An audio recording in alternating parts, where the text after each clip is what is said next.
Just the agenda for today. So, the first half of this session, we're going to do some deep dives into Snapchat, Instagram, take a little break, and then go into the must-haves, Facebook and YouTube. So stick around, it's going to be awesome. And let's get started. So Natalia.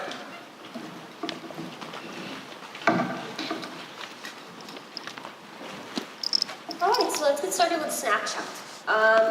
Just a little bit of information on how we're going to handle this today. What you're going to see is some case studies that go through, the basic metrics that you're going to be measuring. And then we have guest speakers for, we've got special deep dive case studies for all of them, but we've got a guest speaker for Instagram and Facebook. We've got Gabe Gordon, who's in the crowd somewhere. And we'll have Wisecrack come over for YouTube so that they can tell us about, what they're doing from their perspective. So just a quick overview, we'll be looking into case studies that worked on unique views, sponsored lenses, filters, the importance of screenshots, completion rates, fall-off rates as well. And then the case study that we've got here is from one of the creators that we've trained ourselves. Her name is Ali Spagnola. She's actually in the other room. And just a couple of alternate tools that you can use. So Snapchat in numbers. And I've left them up to date for May, right? For May this year, because we keep having this discussion with Instagram stories. And then there was an article out yesterday that says that for every 166 million daily active users on Snapchat, you've got something like 250 million for Instagram. So it's still out there. The numbers are still relevant. You just need to learn how to leverage it, right?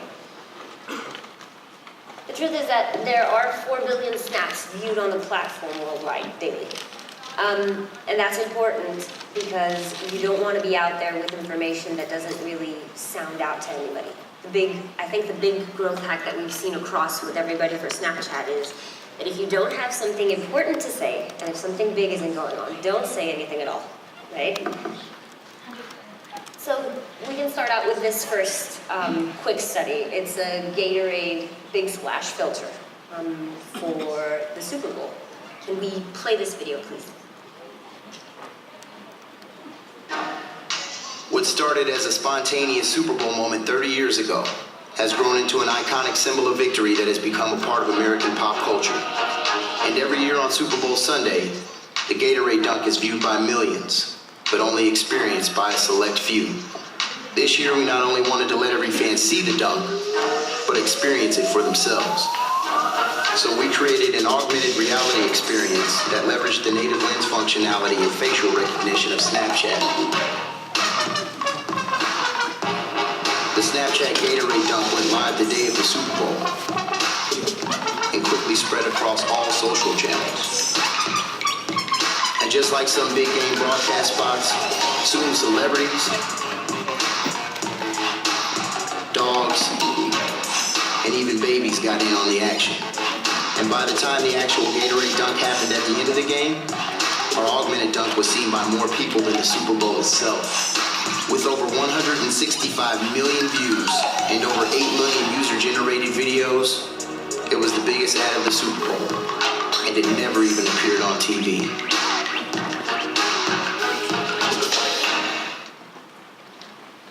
All right, so the strategy behind this and why it's important, aside from the 165 million views and that it did more than it would have done if it were a TV ad, well, they harness the power of anticipation.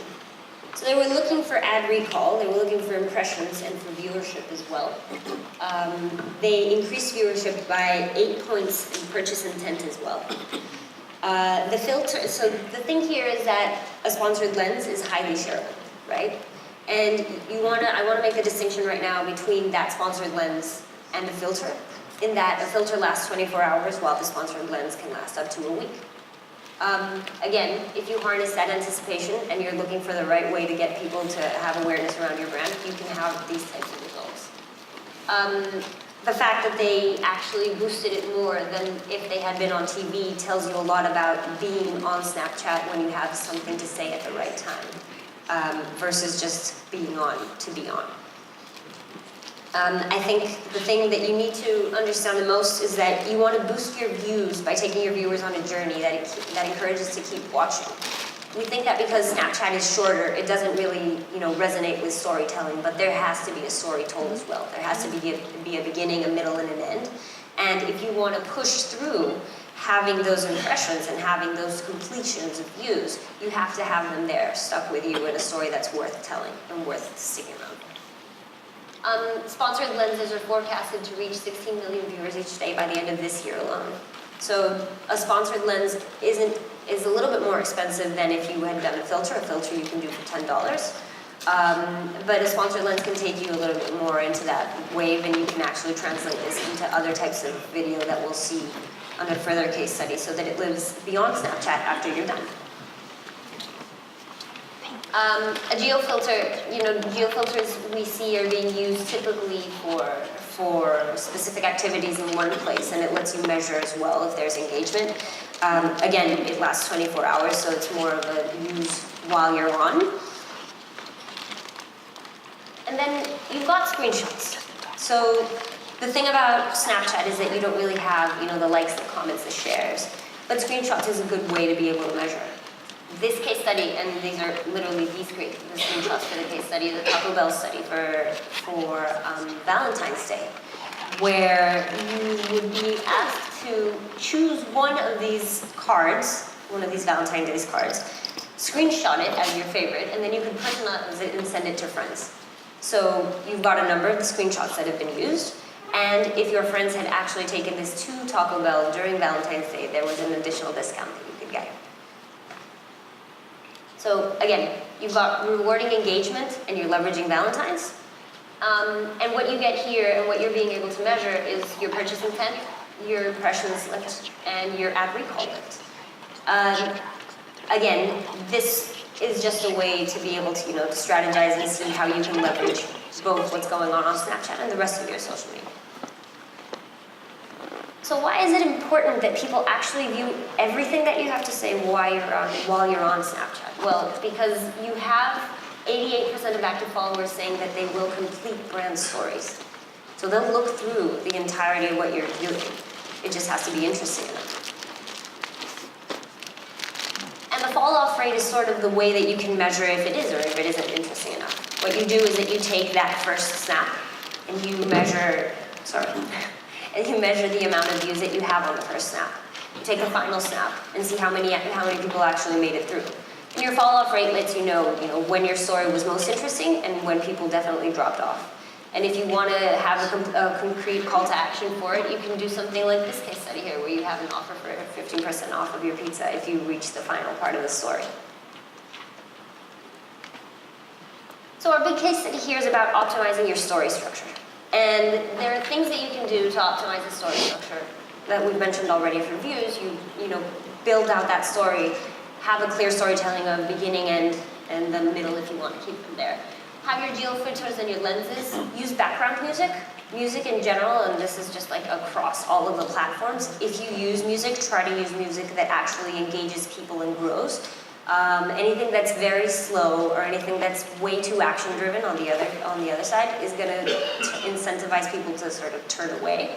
If you have a song, think about it always like when you're watching Nike commercials or when you're watching traditional media where the song builds and it grows through the story. That's the kind of thing that engages people across on video. And then the last thing here is that you can save and you can repurpose your stories. So that's another way to actually optimize Snapchat.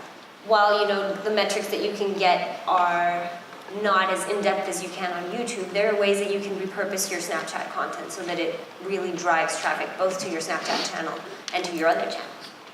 And that's the case study that we've got with Ali Spagnuolo here. So Ali's a creator. She's a comedian, artist, does a little bit of everything, and she had on her channel, her Snapchat channel, she had what she called the Spag Chat. And the Spag Chat is essentially just a behind the scenes of what she does every day in her life. Can we play this video, please?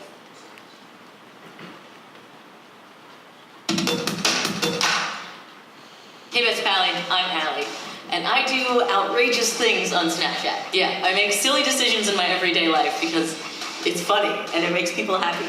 But you probably already knew that, because you're probably in my band of outrageous pallies that likes watching my Spags Chat stories. And you might even be down to make the world a more entertaining place together with your own silly choices. And therefore, you know that I love you. But what you don't know is that I've been putting these Snapchat stories on YouTube for you to binge watch for a full year now. But that all ends today. What? I'm no longer outrageous? No, still am. Nothing's changing on Snapchat. And I'm still gonna do my Thursday music and comedy videos here on YouTube. But I'm not gonna put those Snapchat stories on YouTube anymore to last forever. So after 24 hours, yeah, they're gone. So if you've been watching here Spagchat Tuesdays on YouTube, I would suggest you follow me on Snapchat instead. I'm doing this because I think it's the best place to see the crazy unfold. Like there's just one special spot where outrageous happens once and then disappears. Why didn't it work that time? Now I know this will upset a lot of you, the ones that are die-hard outrageous, because you probably watched on Snapchat already and then came to YouTube to rewatch and then have a comment conversation with me and other pals about the story. Crap, that's dope! I don't want to stop that. So if you still want to see my Snapchat stories as full videos forever, or you hate Snapchat that much and refuse to download it, then I'm gonna put in the extra work and still post them here on YouTube, but as private, only viewable to the outrageous team that's in our Patreon community together. Yeah, classified videos. Yes, this is an extra bonus for my Patreon supporters. They get to see the full catalog of outrageous, and we can all hang out and talk about it together. I mean, we're already doing that. Now it's just extra special because it's exclusive. So for real, my stories on Snapchat, always free. If you want deeper, more awesome connections, then join us on Patreon. The link is in the description. Like, you can join for $1, which will still help me get these Tuesday videos out to you secretly. Plus, then you can show me your outrageous stuff and see the other pals too. And you can also chat with me and suggest more stunts for me to do and suggest song titles for like the musical. Look, there's a lot going on there. And now there's one more thing because Spagchat just got undercover.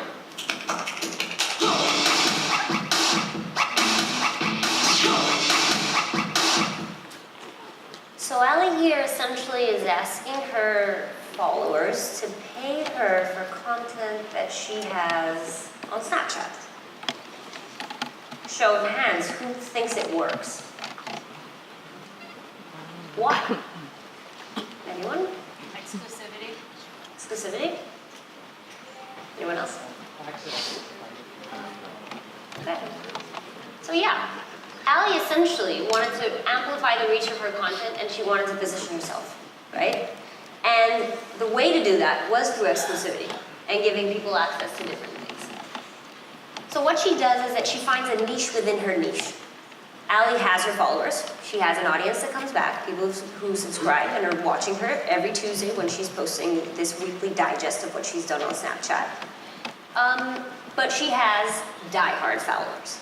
And those die-hard followers really are there for her and really will do whatever she needs so that she can keep producing this content and come back to them. And to that niche, she comes and says, you know, be part of my Patreon community, pay $1, and I'll give you exclusive content additional to all of this that you're watching. And with that exclusive and unlockable content, she gets a charge. So she builds a stronger core fan base. She gets funding on Patreon, and she now has a catalog of exclusive content. If you think about it, she's still doing her snaps. She's just very, very well curating them so that she has 2 tiers of them. And it works out for her because she has 298 Patreon supporters, which means that per video posted, she's getting around $1,500. And if you multiply that, and you understand that she has 15 snaps in a day, and that the average opens for her story are 135,000, well, it makes for a pretty good business, right? So now, her Snapchat content lives on Snapchat, lives on that exclusive paywall for a YouTube community, and she still repurposes it so that it can be on YouTube every Tuesday with a weekly digest. So why does it work? It works because when she repurposes her content, even though it's for a different platform, she's not compromising the content essence, right? She's promising you behind the scenes, and she's promising you details of what she does every day, and you're gonna get that. it also works because she's testing the metrics to optimize her formats and to optimize her frequency. So if her big thing was that if you definitely don't love Snapchat, but you love her and you want to see her every day, she's giving you an option of how to see her. And then it also works because she has titles and end cards. And those titles and end cards on YouTube lead to her Snapchat. So she's tying it all in together. So essentially, the one big thing that she wants everybody to take away from this activity is that, it was a creative way to make this content work, but you have to think about curating. So again, don't be on Snapchat just for being on Snapchat, and please don't repurpose your content if it has no purpose on Snapchat. It won't be any better if you're putting it somewhere else. If you have a story to tell, if people are interested in what you're doing, do that curation and move it around and work with cards and titles and descriptions, and that will lead to the traffic where you want to lead it to. And then just to close here, just a couple of tools that we suggest that you could use for in-depth analytics. StoryHeap has in-depth analytics and manages the platform for Snapchat and Instagram stories, so you can actually compare how they work together. It's a unique solution with features for uploading, scheduling, and multi-platform synchronization. Pepper Filters has geo-filters for the platform if you don't want to create your own. Narrative is more of a campaign management, and it has a lot of influencers on it so that you can see how they're doing compared to your category. Sorry. And Fast Story has a built-in camera that's great for consumers. So just a couple of things. So to recap on Snapchat, unique views. And why are unique views important? Well, unique views tell you how many people are watching you, right? No matter how many times I go back to your story and look at it, I just count as one person. So you'll know the real number with your unique views. On-demand filters and what we've seen for Gatorade, leverage that anticipation, right? Leverage what you want to say and being there in the moment. Screenshots, again, just a way to leverage engagement and understand how engaged people are with your content. Think about your completion rates and your fall-off rates. So yes, how many people get through the entire story, but also when do they fall off and what type of content within that story works best. And then repurposing. Think about that repurposing in a creative way. Think about, most of the time when you talk to creators, they'll tell you, that Snapchat is something that also has to be planned out. So if you're giving it that time of day, where if it's your behind the scenes or if you're doing something else, make sure that it feels special as well for everybody. Does anybody have any questions on Snapchat? All right. So let's head into Instagram.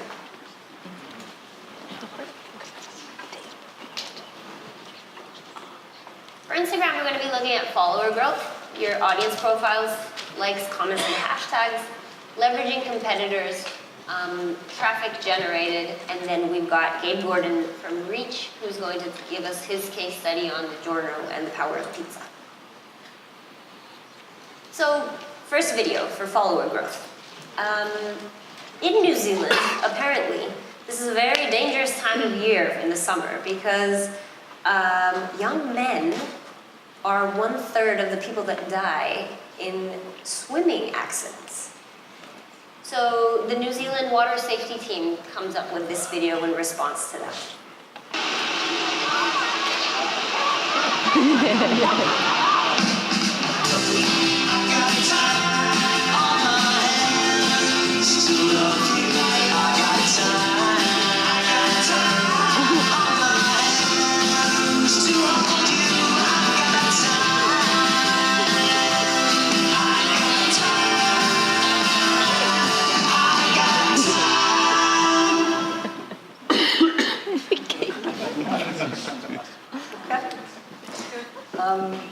There's humor for everyone. And that's actually the strategy. They had tried for years and years to post statistics, right? 1 out of every 3 men will drown this summer. 1 out of every 3 men between 20 and 30 years old will drown this summer. And apparently that really doesn't, ring a bell. So people, think that they're capable of swimming more than the statistic or whatever, and it doesn't really work. So the strategy here was actually to use humor to get that important message across. They were looking for awareness, they were also looking for ad recall, but they were looking for favorability for what they were saying. Did it work? Anybody? Yeah. They got 30,000 followers on Instagram in the first 5 weeks of the campaign, but even more importantly, they decreased drowning year on year at 20%. So, that's actually pretty cool. You know, what they were saying was that the humor of the campaign had engaged their target audience while delivering the importance of safety. Normally a difficult task considering the tendency for young men to underestimate the risks and overestimate their abilities. So, just a thought on what you can do. On average for their posts, by the way, they had somewhere around 3,000 to 4,000 likes. Their posts were a combination. There were shorter clips of this. So it's the swim reaper. I always say it wrong. Sorry. Just walking around the beach with a board, or hanging out in different places, and like really emphasizing on what those statistics were converted into video moments. So sometimes you have that big message that you want to convey, right? And sometimes there's smaller messages that you want to convey. And video works for all of them. This is an example for Califia Farms. I'm a big fan, so I won't say a lot. But, there's something to say for knowing your core audience and understanding what their passion points are. And that's a big drive across all social media platforms. But I think that when you think about getting the frequency of people to coming back and seeing something on your channel, it's really difficult on a daily basis if you have a CPG product sometimes. So what they've done is that they've taken these passion points and they've understood the consumer journey and expanded it so that there's more experience points for the consumer. And they take the products and they adapt it to a content calendar that works on what's going on in people's lives. So for the summer, this easy product recipe.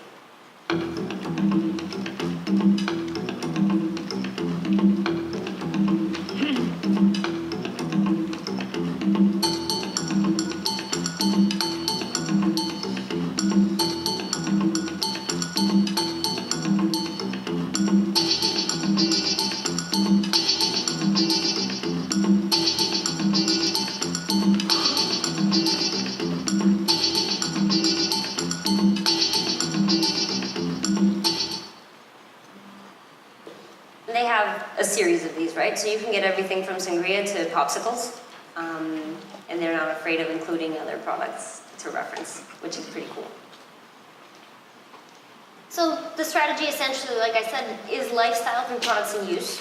You've got awareness, you've got brand interest, you've got purchase interest. Again, think about where your consumer is for the full time, not just when they've come to purchase you. What are they looking for? What are the keywords that maybe they search for something in your category? And how does that reflect on moments that you can create in terms of video, in terms of your brand? So Under Armour, you've probably seen this one, because this is a little bit larger in terms of scale. But they wanted to reach out millennials with their new campaign, Woo Yourself, and they used Facebook and Instagram to deliver this content. We can just run the video for this one. 1, 2, 3, 4. 1, 2, 3, 4, 5, 6. 1, 2, 3, 4, 5, 6, 7, 8. 1, 2, 3, 4. 1, 2, 3, 4, 5, 6. 1, 2, 3, 4, 5, 6, 7, 8. 1, 2, 3, 4. 1, 2, 3, 4, 5, 6. 2, 3, 4, 5, 6, 7, 8.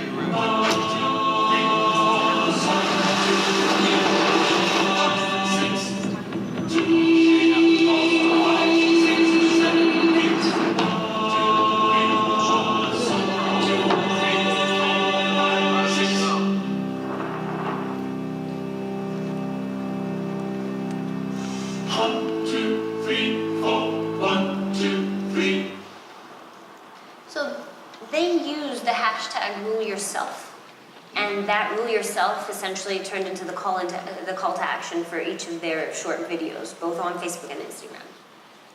And they would have users and followers reply with what their rules were for keeping themselves motivated. So it turned into a trending topic pretty quickly, as you can imagine. But they actually reached that 14, and it was a big group actually, 14 to 34-year-olds, making relevant content. I think the cool thing about Under Armour and these campaigns is that you see them on TV afterwards, but they were actually videos created for digital first. So it's interesting to see how they leverage the platforms, and then they can take those same assets and turn it into something that you can use in traditional media as well. The result, well, you know, the strategy behind hashtags and targeting audiences was looking for ad recall and purchase intent. They have 5 points increase in purchase intent, 4-point increase in message association, and 7-point increase in ad recall.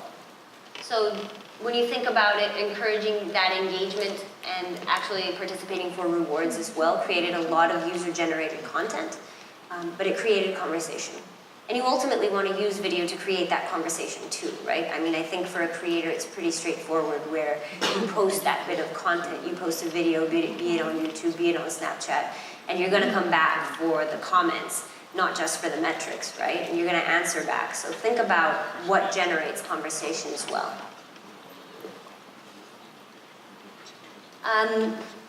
This is a campaign for AN Commerce, and they wanted to drive sales for their brand. I'm not sure if everybody's familiar with My Makeup Brush Set, but they did it really differently. So they wanted to position themselves as, you know, a premium brush set and the premium makeup in the premium makeup sort of segment. And it's a hard call because there are a lot of key players and you have to spend a lot of money to look like these premium brands that are out there on TV and on traditional media as well. So they decided to leverage creators instead. And I'll just show you one of the videos and then we can recap on the results. Hey guys, it's Chanel, and today's video is going to be a review on the 10-piece oval brush set. I purchased mine from mymakeupbrushset.com. If that's incorrect, I will leave the right spelling right here. But I got mine for $39.99, and I also got free shipping. The style that I got was this rose gold kind of design. It's mirrored on the back, and I'm pretty sure it's made out of plastic, but the handles are like rubberized, kind of like NARS packaging. And on one side, they have My Makeup Brush Set displayed right here. And then on the other side, they have the intended purpose for each brush. So this one is apparently Fundation because it's spelled F-U-N. I'm sure that's a typo, it has to be, unless they're really fun. So ever since I learned about these oval brushes from different brands, I know the most popular one is by Artis. That is like the #1 bestseller oval brush set because it's super luxurious, but I have found other affordable sets online. I wanted to get this one versus just one Artis brush because of course it's more affordable. One Artis brush, for example, the Oval 8, which is the most popular one right now, I think, is like $65 just for one, but I'm sure it's beautifully constructed and it doesn't break and it's made out of really good quality material. These, like I said, are made out of plastic, and if you're not careful, it will tear open like so. Yeah, so that's a little disappointing. But yeah, they have various types of brushes. They have your face brushes. This one is my absolute favorite. This is the powder brush. And very quickly, I want to say that you can use these for liquid foundations, the good products, contours, creams, all that stuff. In my demonstration that I will show in the end of this video, I actually use this for liquid products only, but every day I switch it up. So yeah, it's definitely versatile. You can use it for any type of product, and with whatever product you use, it's going to give it a really nice seamless airbrush medium to full coverage look. So it's like super impressive. I love how densely packed. You get the idea, right? When you get the creators to actually use them, give you all this insider information, I mean, I can actually think about how a brush that's plastic on the back feels right now, right? They were looking for direct response to the ads. All these videos have, you know, the go to the website at the end. Did it work? Show of hands for no. I really love this crowd. And show of hands for yes. Okay. Well, Again, you're taking a niche community and you're highlighting your product differentials, right? So if you notice, amongst all the things that she said, she also talked about other brands that she uses, right? And they were looking for 18 to 30-year-olds. They had that call to action to the website. They were looking for brand interest. They were looking for consideration, and there was a quick call and direct call to clicks and sales. They had 50% lower CPA compared to non-video campaigns. There were 5 times return on ad spend, and essentially, they had 100% growth from the year that they launched after they launched this campaign. So they were born on Instagram. They didn't actually have anything else than that website that you saw on the back of their brushes. And they've created a community within the beauty community on Instagram itself. So all of a sudden, you've got all these brushes being sold out for Christmas, which was actually pretty cool. Just to quickly recap, they had over 400,000 engagements for each of the videos that they posted. There was a total of 22 Instagrammers that were posting short videos, and then a series of them had videos on YouTube as well. And they had more media coverage than 21 countries in Europe with traditional media. This is my favorite one that I'm going to share with everybody because it's just like a really nice campaign. So traffic generated is a big thing. And you know how to measure traffic on all of these platforms because they've got the growth, they've got the traditional stats that you can get for Facebook, and you can move these videos within your website, embed them, you know the works. But what about telling a story that generates user-generated content back to you in a quality format? Well, that's the British Council with Shakespeare Lives. Shakespeare Lives is a campaign to bring back to life Shakespeare's greatest works in his 100th anniversary. And it started out with a couple of prompts from the British Council creating these reinterpretations in theater. And what they got back was creators and creatives across that created their own version in response. So this is Romeo and Juliet.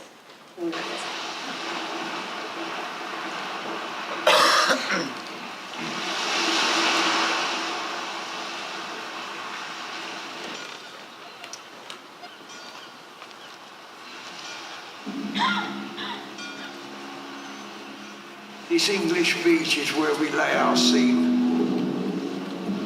Summer in reach and life is but a dream. Two houses both alike in common crime, laced with bad blood and history divide. Flesh bites a bullet to the grey's bed sheets. Revenge is bitter when the ice cream sweet. I can't help but stare at her from afar. By pistachio clouds and rum baba. Like halo hoops, she scoops the heads of cones. She's neon sun next to monochrome. When our shifts chime, loving eyes are mad fixed. Hearts clang at the spine, this oil water mix. And torture with the miracle I need. As the mirage of our strangles and weeps. Tiny shadows dancing under the moon. Wish we could enjoy this view from a room.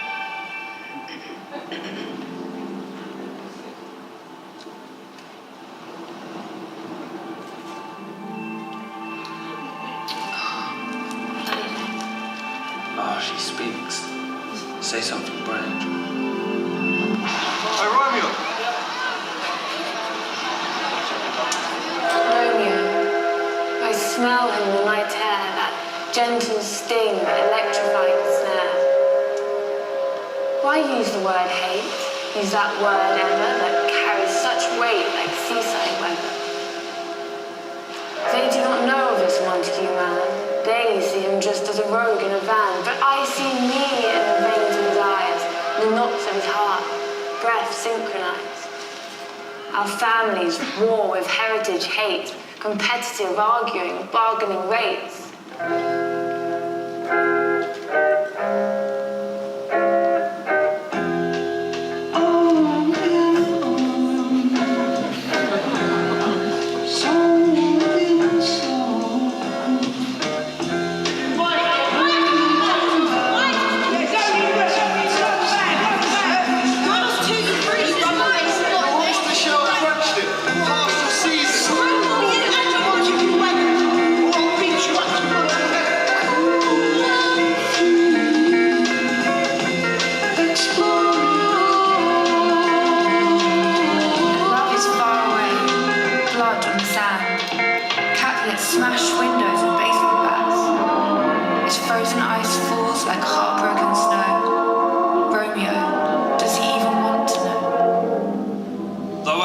mind is different. We cut are the this same. Here. Our I species chose all so. you, but you know. You can go online and actually watch them. They still have them on the British Council website, and they have different responses because there's more on Midsummer Night's Dream, Hamlet, Othello, Romeo and Juliet, and then I forget what the other one is. But they're really interesting. It was a campaign that was supposed to, that was planned out for 3 months and ended up running a full year. And like I said, you've got responses, and you've got responses from creative people around. They had over 1 million people on Facebook and Instagram posts reached. They had 12.6 million impressions. The media coverage went through Germany, France, and the UK. They had 50% more sign-ups in the semester for culture and travel through the British Council, which is actually pretty cool. And I want to tell you that this really is the way to prove that Shakespeare lives.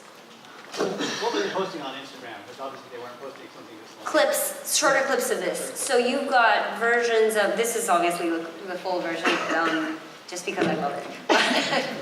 What you have are shorter clips that sort of intro to them, with a full link to the website. And then you have the theater performances as well, right? Which was the first thing that the British Council came out to do. So you've got local theater houses that are working on this, and you've got the behind the scenes of them prepping to get on stage, a couple of staged acts, and then asking the actors about what they're doing right there. So this is my favorite campaign of all. Yeah. This one is user generated, yeah. Yeah, the original content that was produced was the theater content. So it's on stage. And these are people that reached out to, so what essentially happened is that you have creators that reach out to the British Council and say, I want to be a part of Shakespeare Lives. And they create this full wave of the user-generated content. The Othello piece is really impressive if you want to look it up as well. I think this is great, but what are some of the principles that you were trying to show? I'll go to that. So, and then before I talk on this, there were a couple of questions here. Sorry. So when you were talking Snapchat, you were talking about the importance, the important parts to have in a Snapchat. How different are these with Instagram? Because would it be like, for instance, music? Would music be just as important, or would it be something more like with adding text to it? Since a lot, Instagram also moving to Facebook, and people not listening to the audio on that. Is that relevant? So that's relevant. I'll touch upon it here and then just recap it on Facebook. But in general, rule of thumb, the things that you do want to use for storytelling across, you want to use people's faces, you want to use animation, and you want to use music in a way that it builds. Text is difficult because it really depends on the platform. Facebook videos, 85% of Facebook videos are watched without audio, so it really doesn't matter, in terms of music. But if you're going to go to somewhere where like Instagram or Facebook, you can combine text because of that default of not having audio on it. Never use heavy text. Think of it more as like a title that's like helping in the visual aid of context, right? Never heavy text, never testimonials and big like blocks of text. And if you're doing it, and I'm skipping modules here, but if you're going to do YouTube, definitely don't use text and testimonials. We have another question here. Yeah, these responses that you had to the British Ad Council, were those solicited? In other words, they said, hey, users, participate, or were those things that were just voluntarily posted? Okay. Yeah, big room, thank you. My question was regarding the user content, which this example you demonstrated. Were those solicited by the council, reaching out to the community, say, hey, make stuff, or was that were those spontaneous responses?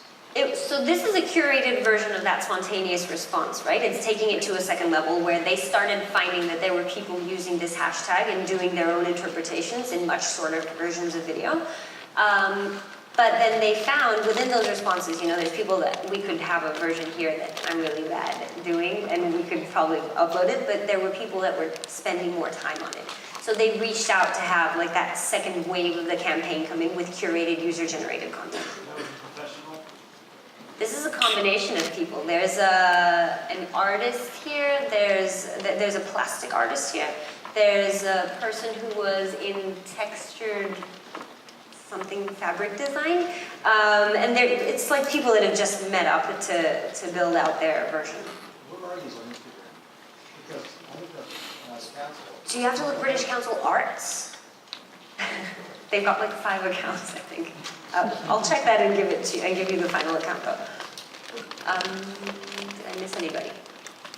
So just to elaborate on the question that we had around here, they were looking to promote Shakespeare for the 400th anniversary. I apologize, I think I said 100th before. Sorry. 400th anniversary. They wanted to promote to younger audiences. They were looking for enrollment into culture and travel courses that they manage on the British Council, different, segments. And essentially there was a combination of awareness lift and consideration. The reason why it's successful, aside from the 12.6 million impressions, is that you have Instagram as a campaign hub, which we don't normally see. And they've got these engagements with their content, and they've got the new wave that complements and extends so that it's not just what was happening in the theaters, but you've got the user-generated content that you're actually taking to a new level in curating and bringing out. And with that, I'm going to introduce Gabe Gordon, who's over here. I was like, where is he? And Gabe is going to tell us a little bit about his Instagram case study with DiGiorno and the power of pizza, which, if you ask me, is pretty powerful. Thank you. Hi, everybody. How you doing?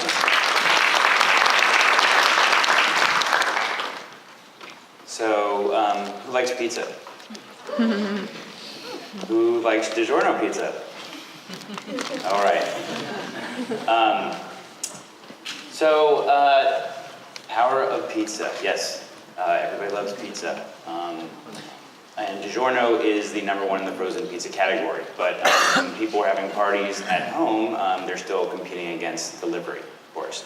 And so, it's beyond just going, hey, we taste better, we have better ingredients. We had to find sort of new method to show people that baking pizza in your home was better than getting delivery, right? So we're going to start with a video. This is a broader video that was made for YouTube, so I'll just point that out, but just so you can get an idea of sort of one of the master videos of this. Let's watch. What's the best thing about pizza? You might think eating it, right? Nope. What if we told you it's all in the oven? DiGiorno discovered the truth with science. We invited real people to have real parties and used real emotion tracking software to measure the effect of pizza on their mood. People loved eating DiGiorno, of course. But here's the kicker. Joy was higher when DiGiorno was still in the oven. When the oven opens, I feel like it's a game changer. Sorry, delivery, you'll never make an entrance like this. Rise to the occasion. It's not delivery, it's DiGiorno. Click here to learn more. So that was made for YouTube. It still had text on screen, but there's a lot going on, right? There's a very complex message. We had to set up what the social experiment was, what the technology was, and then what the results were, in addition to showing you people having a good time eating pizza, and letting you know that it is from DiGiorno, and you couldn't think that was another pizza brand. So let's go to the next slide. These are the videos that we created for Instagram, and specifically for Instagram stories. The opportunity here was we were one of the first advertisers to test out ads in Instagram stories. So we'll watch the one on the left first.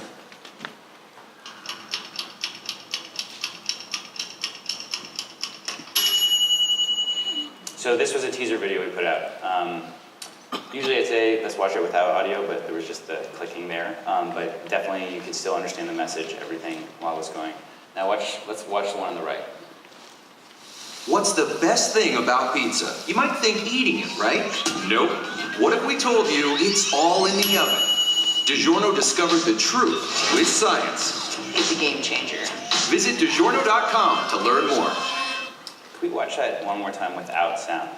Just so we can make sure we're using the right user experience here. Left or right?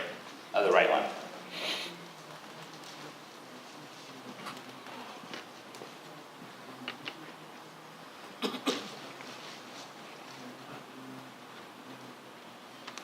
Still get the message, right? All right, so let's talk about the format of what happened here. You know, there's this famous saying that people love brands, but they hate advertising, right? And that a lot of people don't trust advertisers now, right? So it's very hard for brands to really convince people with being authentic. And so there's different creative formats we've started to employ to help do that, right? So what we wound up doing was we did do this social experiment. The driver of this was actually primarily PR. And what we were engaged with was really creating a social video from that footage, from the actual experiment, and clearly, you know, bringing that to consumers. You know, so the social experiment was really interesting because, you know, same reason influencers are very effective, and you see a lot of social content of real people. It's real, authentic experiences. It's something that people trust. It's real emotions. And by doing a social experiment and not having actors, you know, recreate that, we are showing that authenticity. And it's not the brand telling you; it's you just seeing other people doing it. So choosing the format of having the social experiment was really a key pillar in the strategy here. So. You know, the other thing too, and if I say there's one thing you should get out of this, is that sometimes you have a lot to communicate, and you know, we are dealing in a sound-off environment where people are watching, you know, 6 to 15 seconds. So how, you know, there's only so many things you can get someone to take away, right? And you don't want them to just know the brand, you want to be able to communicate a couple things. So really figuring out what that story structure is going to be and what are the key things you have to get across at the beginning is super important when you're doing this. Hey, we led with a question, right? You want to learn more, right? You have to have some element of surprise and humor, right? There has to be a tension in the storytelling there.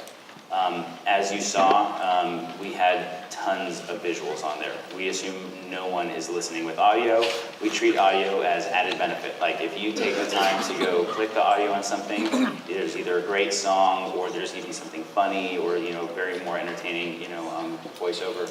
But we assume no one's listening, right? So we're using key visuals, even like the mock-up camera, the actual facial recognition software, and then obviously the big bold text, which is now sort of the voice of the brand in these sound-off environments.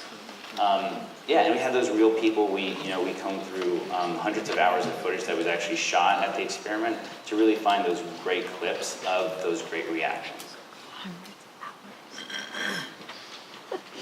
So, yeah, Snapchat was, it says Snapchat, I think that's a typo. Instagram Stories really was that opportunity. It was new. It was a new environment for ads to appear in. So we did want to make sure that we had something breakthrough since we were really, you know, fitting in between people's own personal stories. So, and yeah, this was really, you know, not only was it an exercise creatively in messaging, but this is also how you prove out a new ad format in this new area that was completely organic and make it worth people's time to watch. So, I think I talked about this more, but you know, I can't stress more, like whatever you're trying to communicate, simplify it. You know, it's people are flicking through their feed or tapping, so make sure it is super simple and make sure you're really clear and delineated on what messaging you want to get out.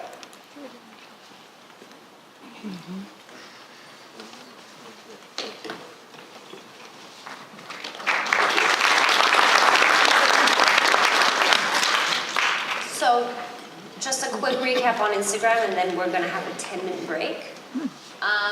Your follower growth, right? There are ways that you can leverage that follower growth, although it's not just about the numbers. We are talking about engagement as well. Think about, you know, those strategies. The audience profile and being able to tap into them, being able to understand their full journey and where else you can expand the experience with your brand or your product or your service. Think about the hashtags, the comments, and the likes, and how you can turn that into understanding what people are saying, and if the user conversation leads to generated content that you can repurpose, that's also great. Leveraging your competitors, understanding who else is out there. Think about, and this sort of traces back to the Ali case study in Snapchat, where you can leverage a niche within the niche. It's something that can be done. Generating traffic and the power of pizza with DiGiorno, and how you should think about, I apologize. And how you should think about Instagram, Facebook, and Snapchat in terms of with audio versus without audio, and how you can give your audience those options. And with that, I would like to just open for any questions that you have before we close this first part of the session. You want some water? I have some here.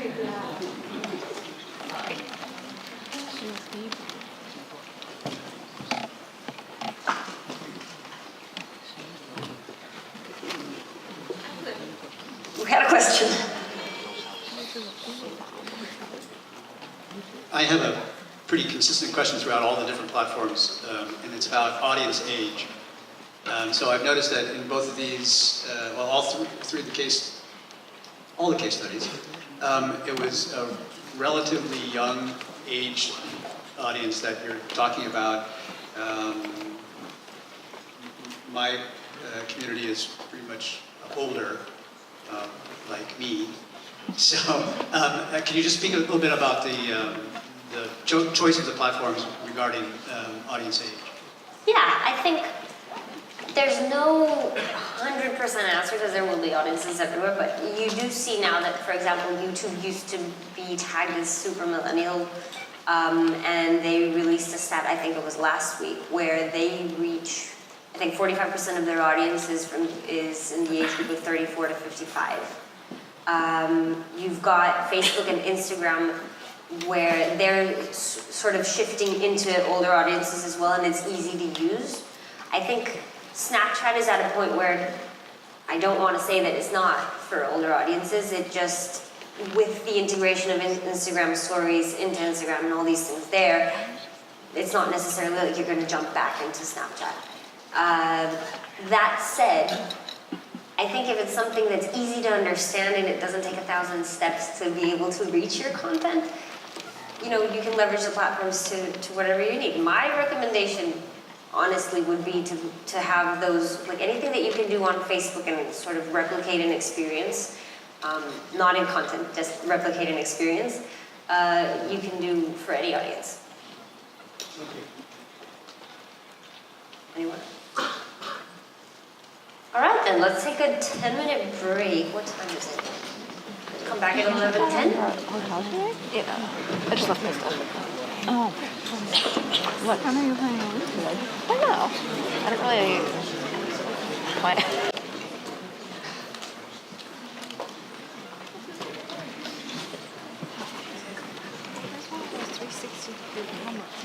For Facebook, we're going to be looking over the insights, view analytics, post analytics, why events analytics are important, how you can leverage them as well. And then Gabe will come back and tell us a little bit about their project with Skinny Cat and the new Skinny. So Facebook and numbers, just very quickly. You know, with Instagram leveraged as well, it's a good opportunity to think about repurposing your content. I had a question out in the crowd just now where somebody asked if you should think about, you know, how do you manage producing some content for Facebook, some content for Instagram, and all over. Because this is an overview, we don't touch upon it too much right now, but usually what we talk about is think about, you know, the full scope of what these channels are going to do for you. Assign a role to each of those channels so that you know what the difference between your Facebook content is and your Instagram content is. But that doesn't necessarily mean that you're doing, you know, productions on the side for each of them. It's probably just the one thing that you can cut and repurpose. So the biggest example that I can give you, since we're starting with Facebook, how many of you have seen a Tasty video on Facebook? No audio, right? And they're pretty quick. Well, you have these snips, they're like 10 seconds long at the most. But when you go on YouTube, you can see the full Tasty videos. They're full on audio, they've got music on them.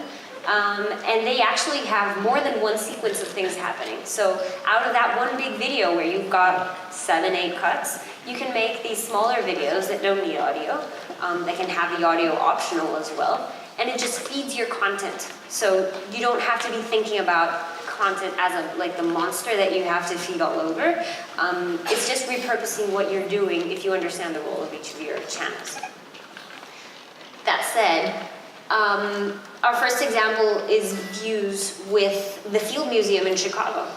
The Field Museum has a subcategory or a sub-channel that's called the Brain Scoop. And the Brain Scoop is pretty interesting because what they've done is that they've taken the everyday life of the museum, patched it out in pieces, and they've turned it into constant and consistent content for their brand. So they've got essentially 6 types of video that they use. The first type is an awareness video, where they tell you about their process. And I'll go through these in a second. And they tell you, what goes on behind that exhibit that you're coming to visit. They've got Tune In or On the Issues, and this is, finding relevance in everyday news and finding cultural relevance as well. So this specific video is on the March on Science and why they were part of the March on Science. You've got Intent, so literally campaigns that are coming out for the summer. They're going to have a Jurassic Park exhibit out, and this is a video that lasts somewhere on the lines of 3 seconds. It's just a dinosaur that comes out, sort of tries to grab you, comes back in.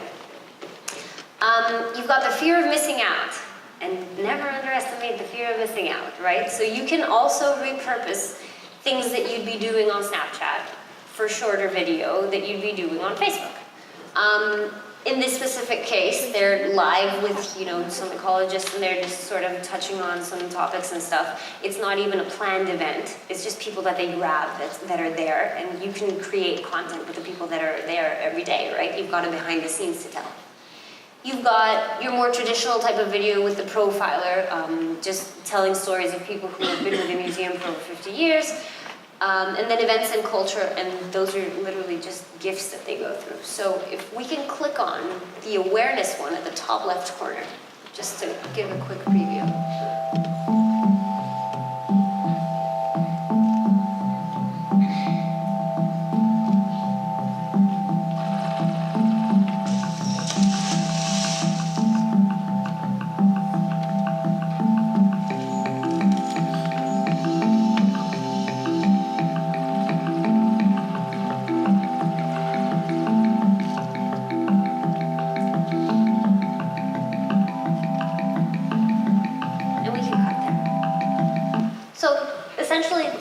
That way, right? Then your things didn't just come to be. There's a story behind them, and you can leverage that story as part of what you're talking about.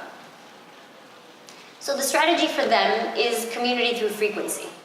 They want you to come back. There needs to be consideration lift, and the way to bring that consideration lift is by creating this community. Why it works is that they have these active followers. And when I say active followers, out of their 300,000 followers, they've got this 113,000 that are actually talking, commenting, and bringing more ideas to the table. So listen, I went and saw that you guys had, A, B, or C exhibit that hasn't been talked about. Could you go into that?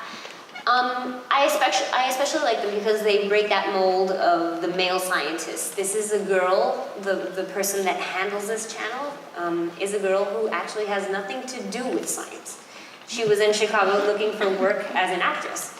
And then she went to the Field Museum and sort of fell in love with it, and she decided to break down science in a way that everybody could understand it. And you can feel that in the Brain Scoop. And that just really translates into the content that they make every day. And then you've got your posts. So how do you make the best of your posts? Well, I'll give you this video. You've probably seen it because it has over 1.8 billion views. And you've probably seen it repurposed by other people too. But let's just give it a look.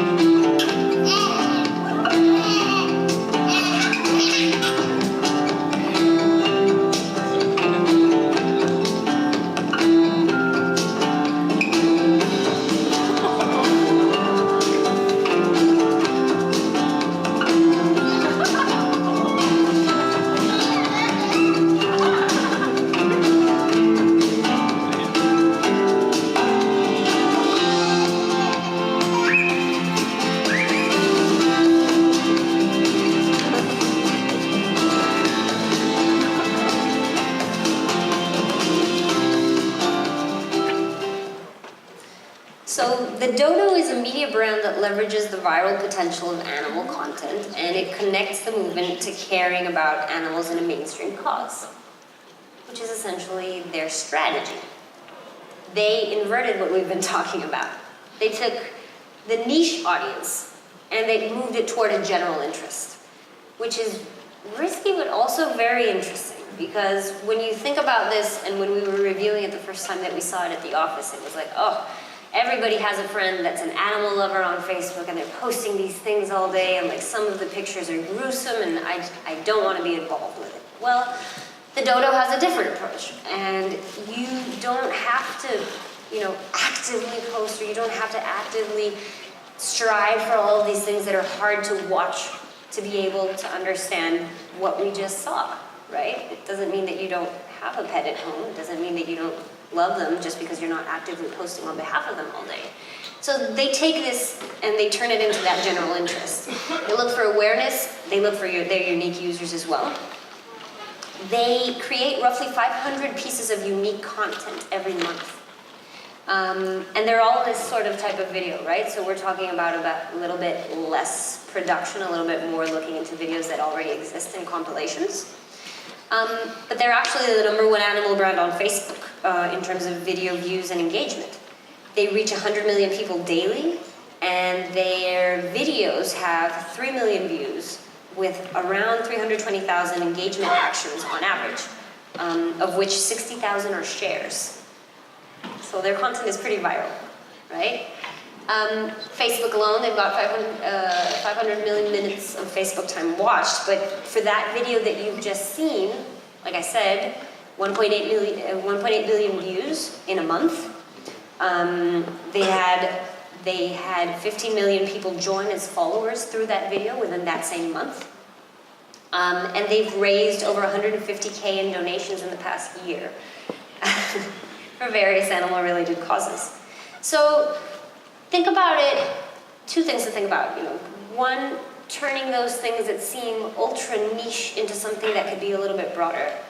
And two, how to complement those things. So they have media spend, and we'll go into this a little bit briefly in YouTube, but think about it for everything, because they complement their posts with carousels to boost action and consideration and conversion CTAs. And when you boost those videos, it just gives you more of a shot to reach the people that you need, but also to actually be seen. So, sorry? So the carousel images are essentially, when you're rolling through your phone, you're gonna get the little dots on the bottom of the photo, and then you can swipe through with the one caption. And then you've got options. There's the carousel, there's the canvas. It's all sort of the same, right? Where the big thing is that you have this full screen image, and you can caption easily, but you can tell a story through various images or various videos that cut and come back. And then, there's different pricing for that. But why does your content need to be amplified? And this is a big discussion between brands and creators, because you'll have people who say, I get these views and I get these numbers and I've never done anything. And then you'll see that brands sort of have to struggle a little bit more with it. Well, the truth is that organic isn't going to make the cut alone. If you think about it, and the colors here aren't great, so I'll just run you through this slide. Growing your audience and really getting traction is something that happens, I want to say on average, from 3 to 6 months. It's not like an overnight kind of thing. It never is an overnight kind of thing. You've got $44 billion being spent on content marketing in the US alone. But then you've got something scary like this, where 50% of posts on Facebook fan pages receive less than 8 social interactions or social shares in general. How much does it cost to put that out there for you to have 1 like or 10 likes and no shares or no comments or no clicks or calls to action, right? Don't even get me started on the 0 in domain links, because that's even scarier, but think about how to really push that content out there. Oh, sorry. And with that, I'm going to move into event analytics. We'll touch a little bit more upon the combination of things that you can do for paid media when we go into YouTube. So event analytics, essentially, you're gonna have event promotion, the number of people who saw. You can have that click to action with respondents and people who bought tickets, and you'll have an audience demographic. And live video is a big thing, and apparently everybody's doing it, because I'm sure if not in this room, we're live in the other one as well. But how do you leverage it for your brand? Well, this is an interesting case study. I won't actually put these on because I can't. Benefit Cosmetics has a thing called Tipsy Tricks. Has anybody seen Tipsy Tricks? No? No way? Okay. So Tipsy Tricks essentially is every Thursday at 4 p.m. Eastern Time. And every Thursday at 4 p.m. Eastern Time, these two hostess come up with a glass of wine and they talk about whatever they want to talk about in terms of cosmetics.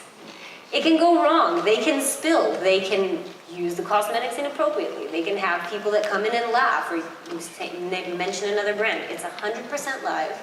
It's on every Thursday, and they've got around 60,000 views for each of their live videos. So they're building their brand through product experience. They want that awareness, they want the view-through rate, and I want to call it subscribers, but it's not subscribers on Facebook, but they want people coming back, right? So you've created that habit. And like I said, it works. They've got the 60,000 views per session. They've created the habit for their weekly subscribers. And essentially, it's the biggest investment that they have right now. So when the brand comes on with their unscripted tipsy tricks, the first streams got 40,000 views on average, and then they kept growing. They've reached these numbers, they've moved these numbers up to 250,000 on average, depending on the guest. You've got people asking and requesting special guests or special uses of different types of makeup, which really just resonates with what's going on in the audience, right? It's not just people that are leaving it on and going away. They're actually paying attention to what's happening. A couple of tools that we think that you could use, I'll just go through this really briefly, right? But you know, from Simply Measured to Social Bakers and leveraging with Radiant 6 to understand what the positive comments are, what the negative comments are. Just think of it as you've got your Facebook dashboard, and that's great, but if you can complement it and you can set your KPIs to be measured through this, this will give you extra information on who those people are, what they're doing, what they look like.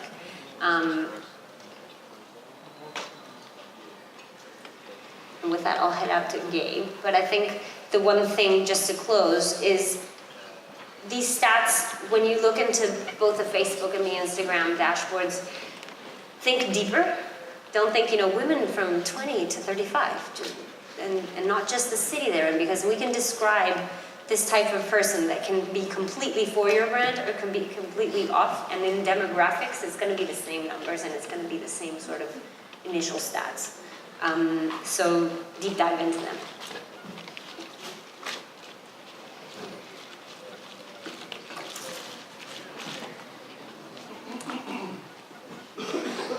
So, was there another slide? Oh, so I'm talking about Skinny Cow. I'm here to make you guys hungry for lunch, apparently. Pizza and ice cream.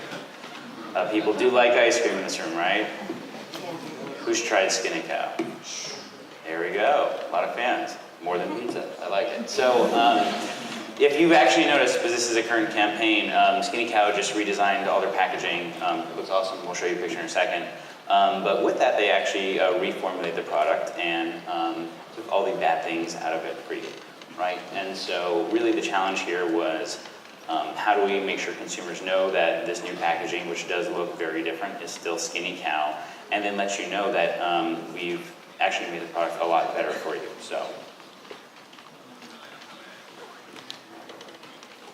So here's the video, and we'll play it and watch it. The best version of yourself is the one that's at your core. So we've stripped down our ice cream and left only delicious ingredients you can feel good about, so you can indulge with confidence. This is like the lo-fi version, I guess. It does look a lot cleaner in there.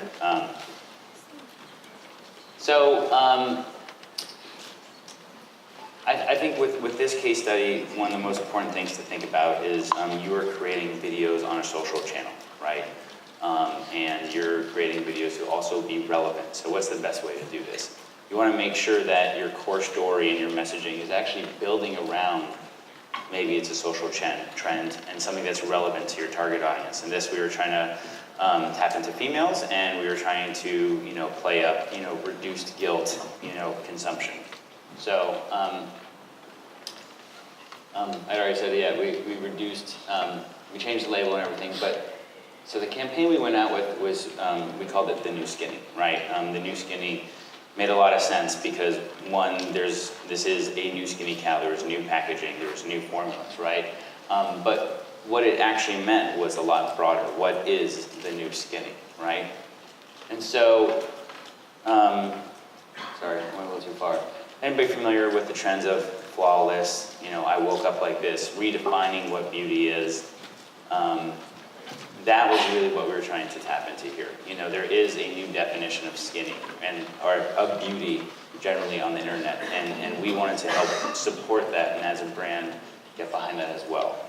So now it came to the challenge of how do we actually shape this message, right? So another best practice I would encourage is, hey, once let's say you have what's this big cultural insight, here's what we're gonna play around.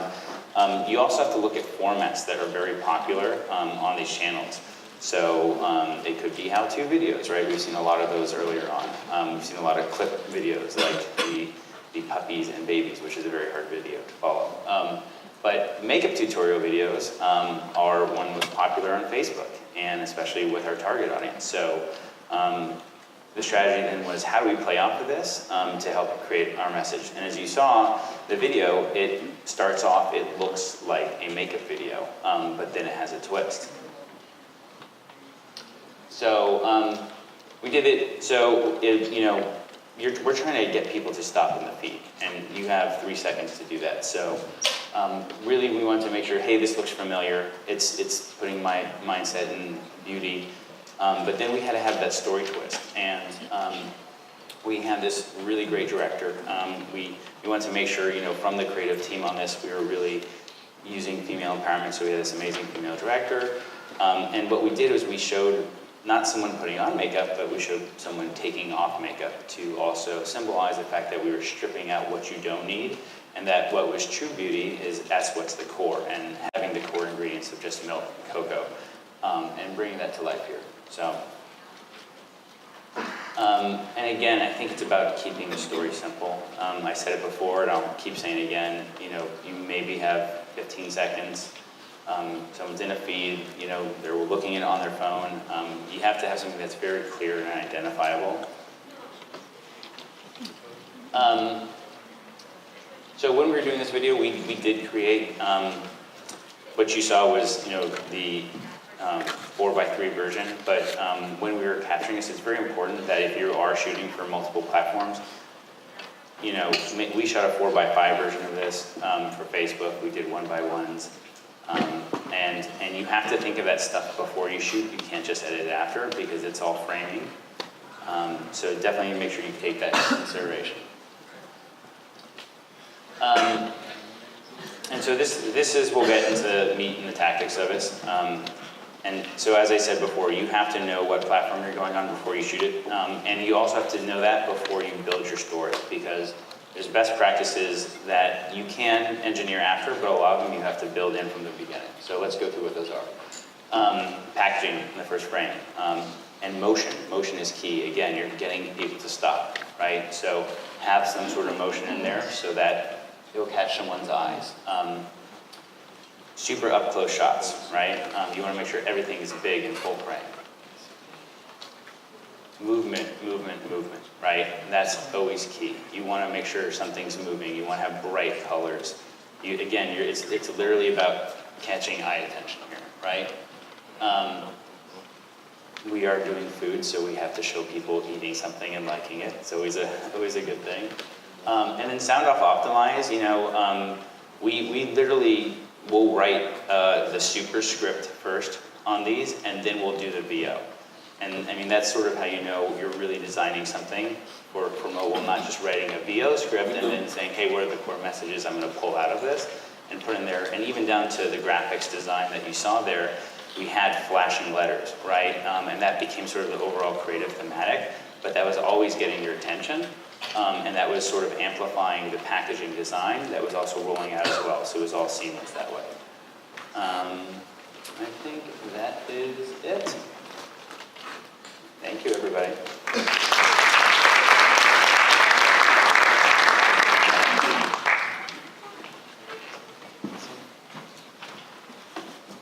All right. So with that, we can just quickly recap on Facebook. Your insights, you getting views and making sure that those views count. Post analytics, right? So understanding how your audience is composed, maybe going against that whole niche and going to general, just so long as you have a message that's worth sharing. Events, always think about the tipsy tricks. Maybe next Thursday you'll be joining and seeing what they do. And then just, repurposing things that can come in like the skinny cow. Are there any questions before we head into the YouTube deep dive? Oh, okay. Sorry, yeah. Many of the creators here have a YouTube channel as their main sort of weekly or daily product. How do you select which of these other, because as a single creator, you probably don't have time to make Facebook and Instagram and Snapchat as your secondary thing for your users. How do you select which of those other social platforms to augment your Facebook feed, if that's your main? We're going to go through this a little bit more on YouTube, but I'm sure that as creators you've heard of the Hero Hub Help, right? No? Anybody? Yeah? Okay. So Hero Hub Help is essentially a way that you can organize your content, where your hero content is, think Super Bowl, think those big moments, things that you really want to give a halo to. Your hub content is the content kind of like Tipsy Tricks, where people come back to you on a weekly basis. They're waiting for you, they know when you're publishing, and you hit on their passion points, so they're likely to come back. And your help content is content, I'll go through all of this in a second though. Your help content is content that you use leveraging keywords and maybe things that people are talking about that are within the realm of what you do. If you take that framework, and I'll show it to you in a second, and you apply it, I think, across all of the categories, all of the social platforms, there's a way where you can understand, like, if you're doing a big hero content and it's on your hub, well, maybe you should repurpose that for all of them, and there should be like different cuts of that one piece of content that leads to your YouTube channel, right? So that they can see the full video. If you're doing help, maybe your help is better viewed on Instagram than it is on YouTube. So you produce these help bits that you can put on Instagram. And you can sort of work with that Hero Hub Help so that you can distribute it across the platforms. I'll make that clearer though with the content calendar in a bit. Anybody else? Yeah? Sure, to that point. So to that point, is there an aspect ratio? So in the case of this gentleman here, said that he perhaps doesn't have time, or that creators often don't have time to film in different aspect ratios and do all these things. So is there one that is recommended? I've heard in other settings like a 1:1, just because it'll go anywhere. Do you recommend? I think I will leave that to our guest speaker for YouTube with Jacob. He can give you a little bit more on that, maybe. I would say, from what I've seen,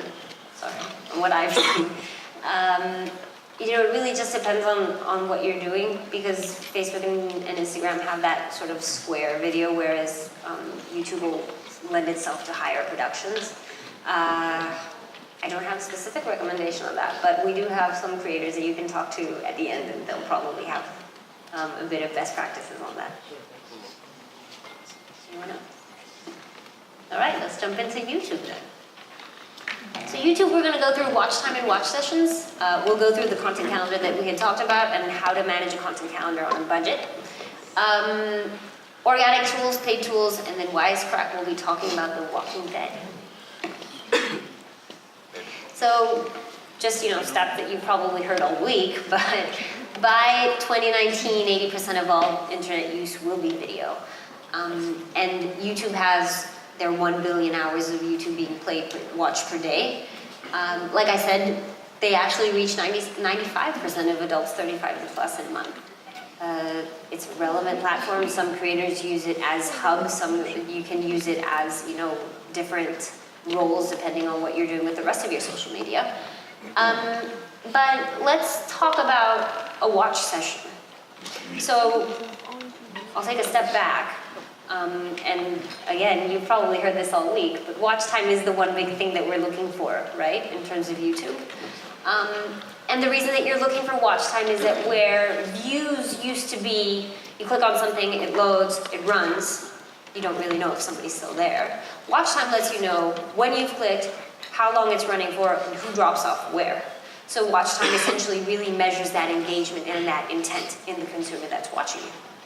And at the same time, if you have a high watch time and you increase a watch session, which is, you come online to YouTube, you watch one video, and then you've got this recommendation of videos on your right, click one more, end up watching 45 maybe, that's the way it works.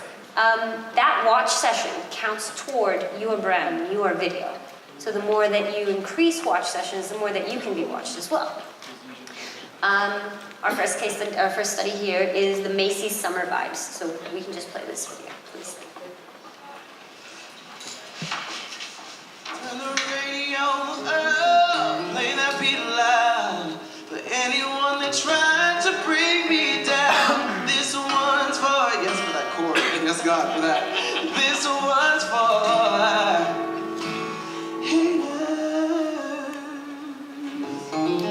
What are these chords that you're playing? You like them? I love them. We do it then, bro. We need to re-record the song. We need to re-record the song, Macy's. Hello. Yes, Macy's. Language. Macy's. Hello.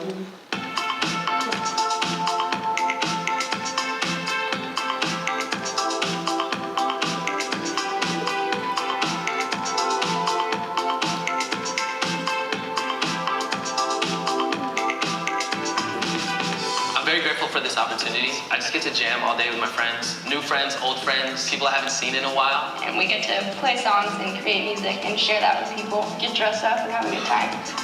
I'm just having fun, and everybody here is so cool and so beautiful. This is like a dream for me. I love the outfits and like the makeup and hair. It's just awesome. We're doing this for a good cause. I believe it's very important to support our troops and our veterans, and Got Your Six is doing an amazing job at it. For every view, Macy's will donate $1 up to $100,000 to Got Your Six. So share this video if you're watching it. Enjoy the music and help change lives. DJ, come here. Oh, hey! What is this move I'm doing? Ew! I flapped over here like the gay penguin of America. It's just awesome. I think Macy's comes with such a high standard, everything that they do, so I was really, really honored that they asked me to be a part of this. This is just so diva. This isn't usually my color, but I'm really feeling this. I think it's so, like, she looks so cute. What do you think? If I was wearing this on Tinder, would you swipe right or left? So this goes on, but essentially Macy's celebrates American Icon, their American Icons campaign every year, and they support Got Your Six to support American veterans. So what they were looking for was to establish Macy as an entertainment brand, to align with everyone and anyone that wants to support veterans, but also to create consciousness in the younger audience through posting it on YouTube. And with that, they wanted to raise, like they said just now, for every 100,000 views, $1 for every view, $100,000. And so the strategy here was that they would have this 60-minute music experience and then have a session of live recordings. Did it work? Yes, of course. We only brought things that work. So the strategy was to raise funds connecting with the native audience, right? Ad recall, consideration, and watch time above all things. Believe it or not, this 60-minute video has watch time, watch time rates up until like 30, 35 minutes. So people are actually watching half of this, which is a lot. So what they've got, aside from all the recognition and actually having raised the funds, They connected to ages 18 to 35, with that group making up more than 95% of their views. They had 77,000 views and remarketing views with creators and with these people that were part of the video. Ad recall was up by 11%, consideration was up by 10%, and interest was up by 17%, which is pretty high. They reached the 100,000 views, they reached the $100,000, and to date the festival has over 1.5 million views total. So you've got 100K views in less than 24 hours. You're putting up something that really resonates with the people that are watching you, right? They used TrueView as well, which drove 27% of subscriber growth year over year for them. And TrueView, again, sort of acts into this watch time and that watch session where you watched a certain type of video. TrueView comes in with the video that's recommended up next and says, listen, this maps back to you because of what you've been watching, because of what you've been clicking on. So it's a cool tool to be able to use and to amplify. We'll go deeper into that. But what if you don't have Macy's budget? Because not everybody does, right? Well, there are ways to work on this in terms of a budget. So I'll go through the slides, but essentially, we've got Scotch-Brite. And Scotch-Brite has, strong presence on YouTube, Facebook, Instagram. And they were launching what can be known as the most commonplace product ever, right? The Scotch-Brite, just a little bit stickier, just a little bit better to pick up all that mess. And they had their traditional video for YouTube, but they complemented it with a launch that they did in New York with Facebook Live and with Instagram, where it sort of breaks off, right? It's this lint roller, it's the huge lint roller, but it's an experience that's coming in. So if we could click on the far left, please.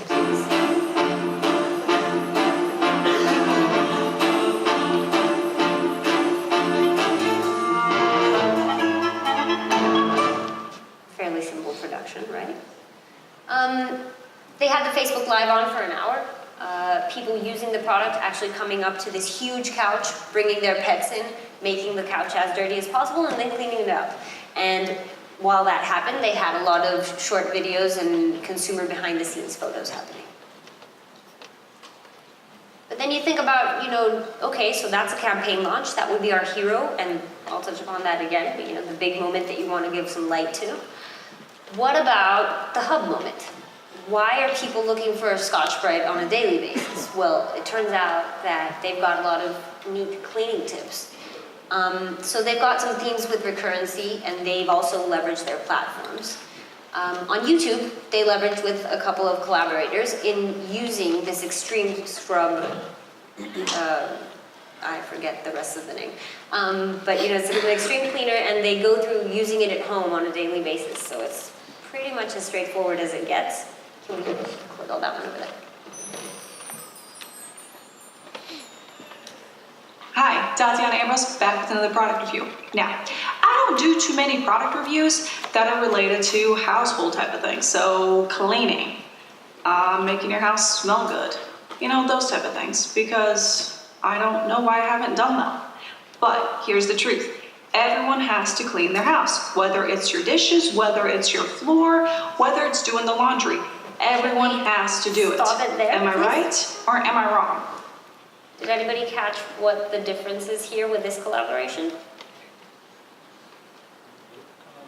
It's not her thing.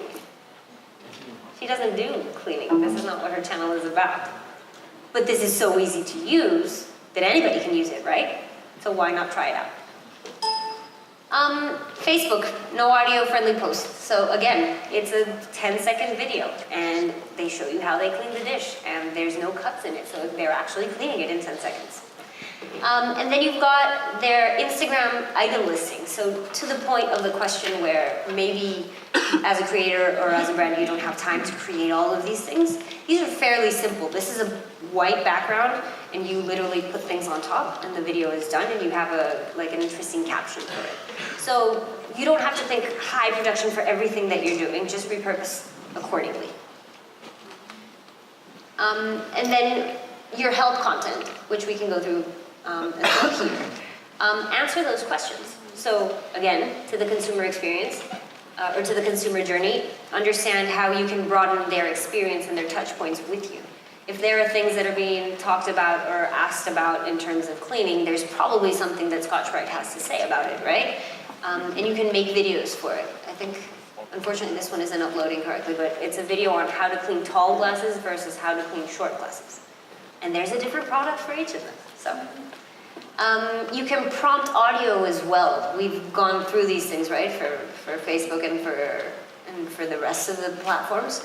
This video was on YouTube and on Facebook. The prompt here was that it was a sing-along, so you had, like, you know, it's jumping through and brightening up these words. So if you didn't want to watch it with audio, you could go through and understand what was going on. You could watch the full video on YouTube, or you could essentially click if you were interested on Facebook as well. And then don't be afraid to use GIFs. That actually counts as video too, right? Anything that has movement and tells a quick story. So their strategy is being always on and featuring their products. And they're looking for subscribers, they're looking for watch time, they're looking for awareness. And to make it relevant, because it might not be, you know, the most interesting product to come back to, they go story first. So they increase their brand awareness through that story more than they do logos. When you think about logo usage in YouTube, light branding can actually give you a little bit more of watch time. So how does this work? Essentially, you get a video on, and if it's an ad and the first thing that you see is a logo, that's probably the one thing that you're going to remember, but the whole statistic says that within 5 seconds, people will click away. So yeah, they saw your logo. They don't have anything else to say about you, but they saw your logo, right?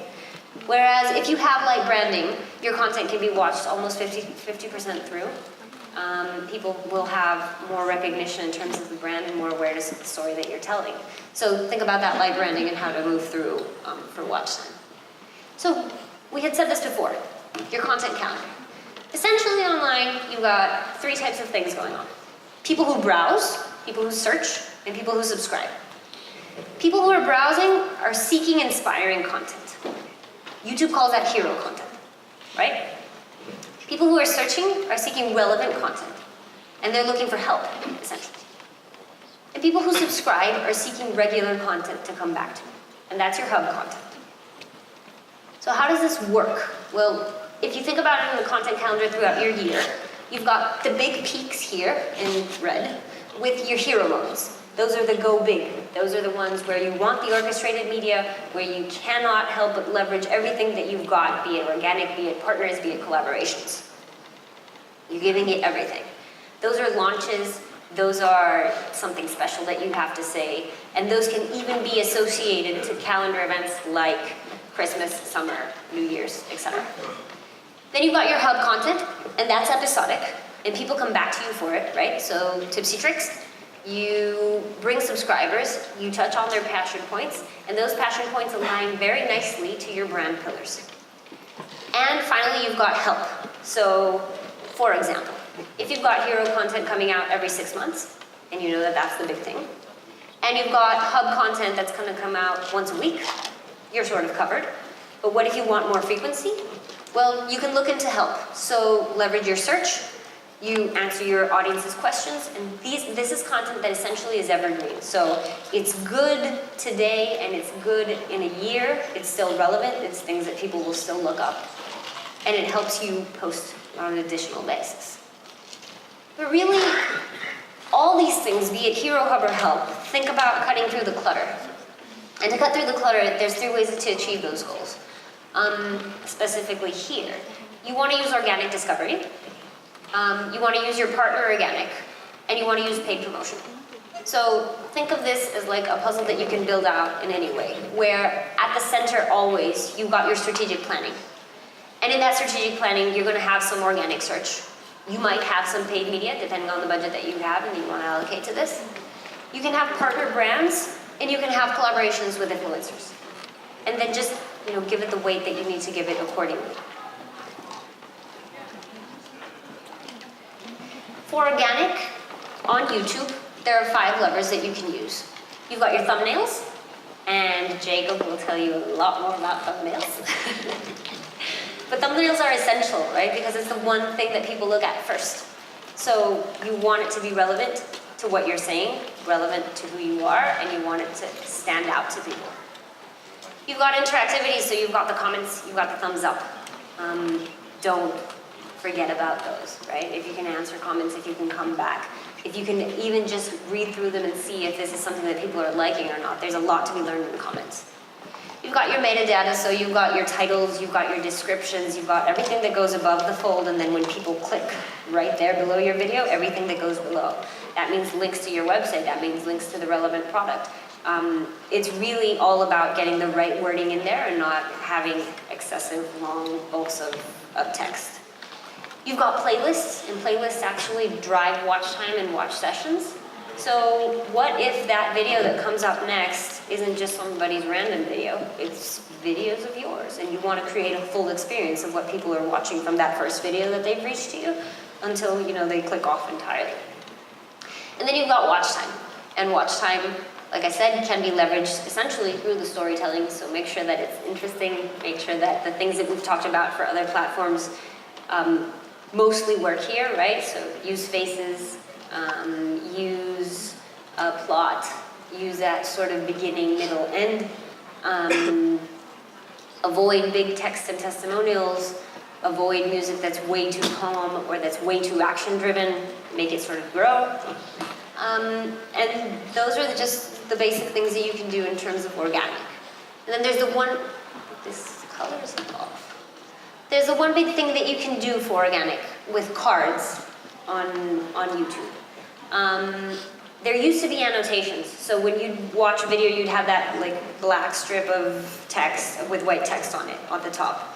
And annotations weren't really mobile friendly because everything is shifting towards mobile. Cards is essentially a great way to drive traffic both through mobile and on the on a desktop version itself. You can associate your website to it. You can have a merchandise card. You can have those playlists. You can have a channel card, and you can even poll people. Cards, again, have thumbnails as well, so there's the image with what you want people to do. It's very much a call to action straight in the video that people are watching. It can come up middle, beginning, middle, and end. And with that, I'm going to stop talking for now, and I'm going to introduce Jacob from Wisecrack.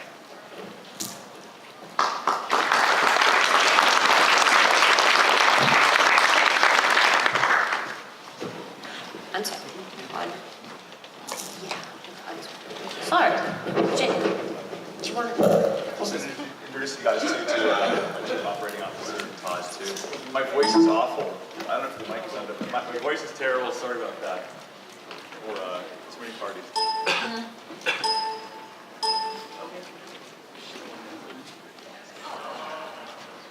One minute break. How's everyone doing?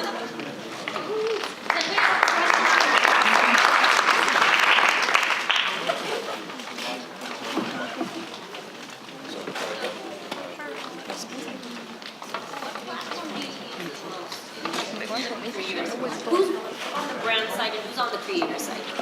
Brands, creators. What do you use most? YouTube? Facebook? Instagram? Snapchat?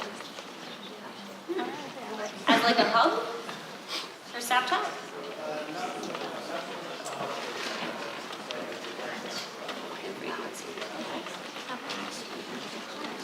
What's your favorite case study out of all of the things that we've seen today? Shakespeare.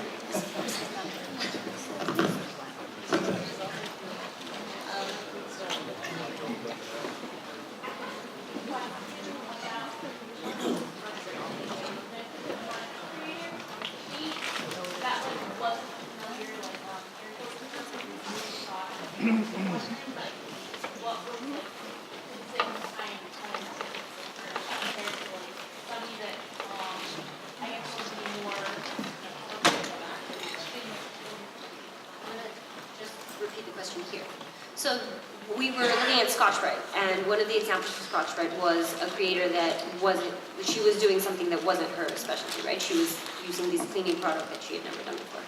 The decision behind that, I think, if all these videos that we've seen today is like that final product, if you reconstruct from the back, the insight that was given is that it's a product that's so easy to use that you don't really need to know or have the background to use it, right? And if you want to prove that point, proving that point would come through using people that you wouldn't traditionally use. So the fact that she didn't know anything about it sort of just drives that point.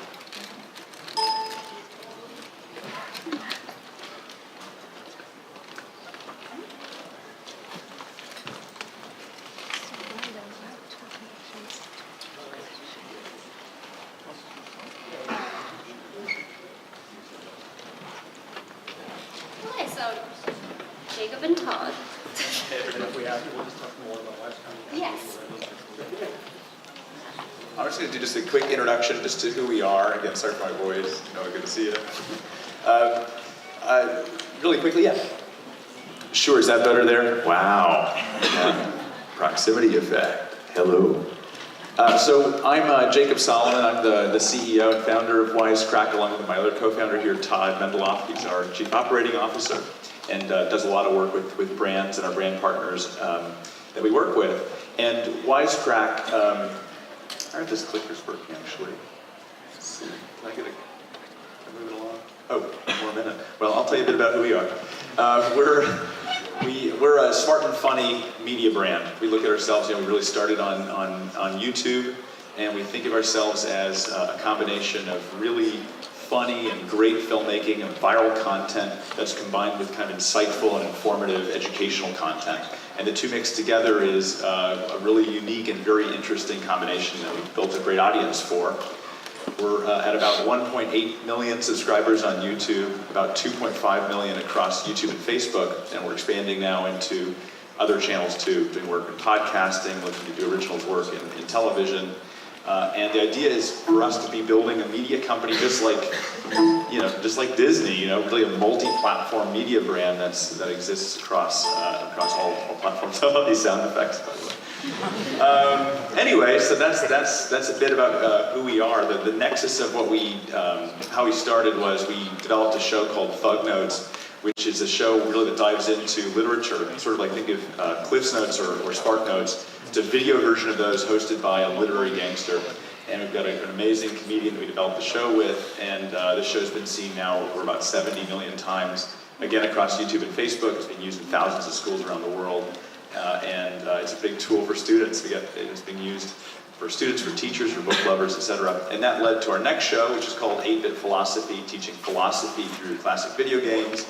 We've got a show called Earthling Cinema that teaches cinema appreciation and media literacy through the lens of an alien watching human films.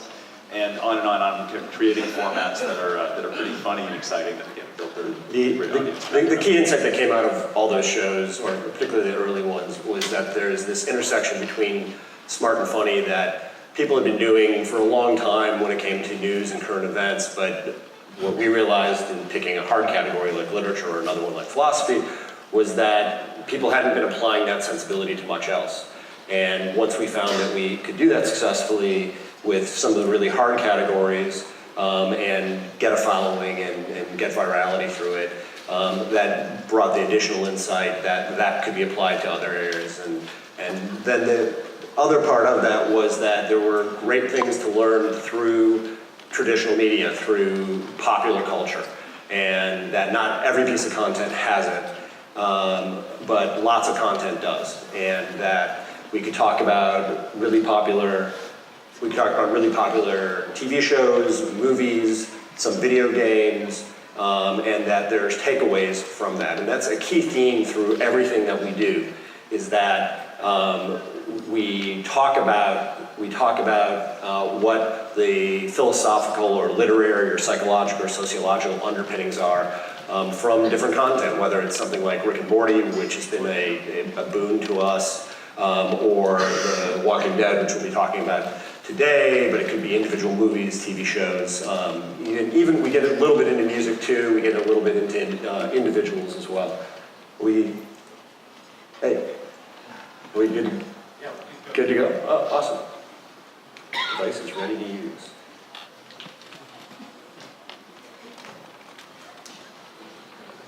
So, let's see, clicker, click on. Next slide. 360.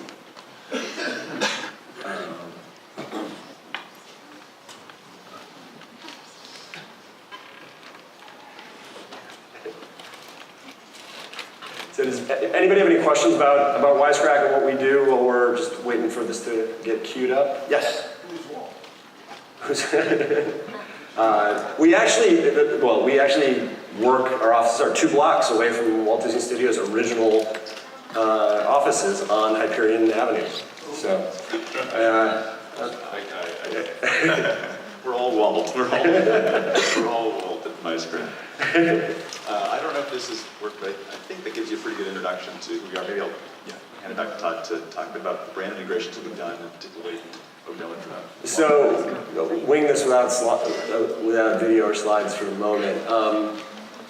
The Walking Dead No Man's Land, which is a mobile video game. All right, let's see. Yes.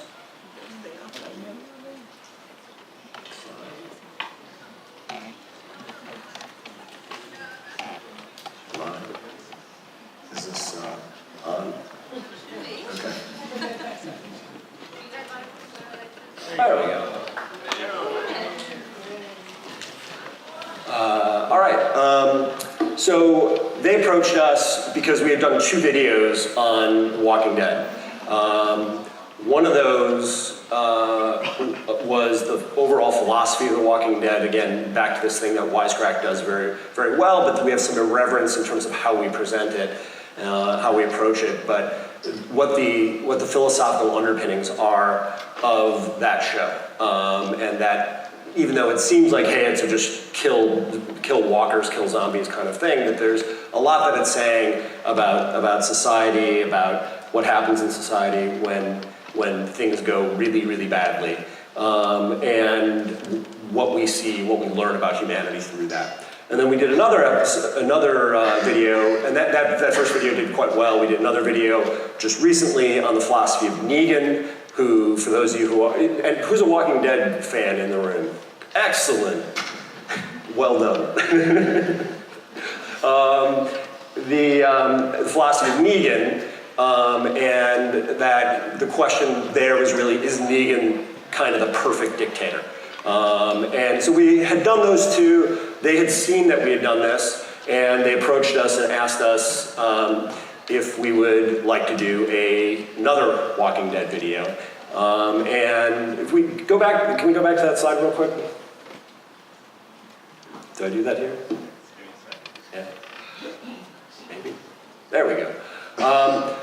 So they approached us about this campaign that they were doing. This is a several year old mobile game. There's like 25,000